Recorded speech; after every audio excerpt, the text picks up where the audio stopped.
When I was applying to medical schools, I wasn't even aware that MD, MBA programs were an option for me.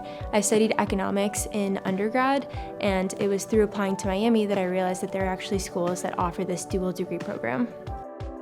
We have a history of doing business school-based education in the medical field.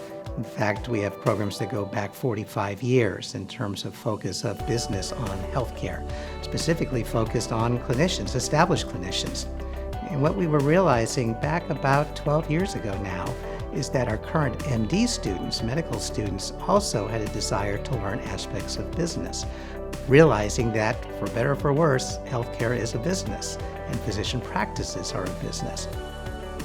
After college, I did a one-year master's program in business analytics, and while I feel like I learned a lot about statistics and data science, I thought business acumen is something that I really wanted to build for myself.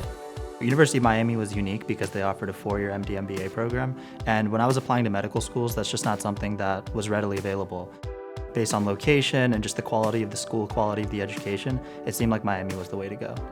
It's an amazing way to integrate two interests, which are healthcare management, healthcare policy. I mean, what you can go into with an MBA background is really limitless, and it only enhances your MD degree, and it also blends very nicely. You'll be learning about leadership in the MBA program, and that easily coincides with what it means to be a good doctor.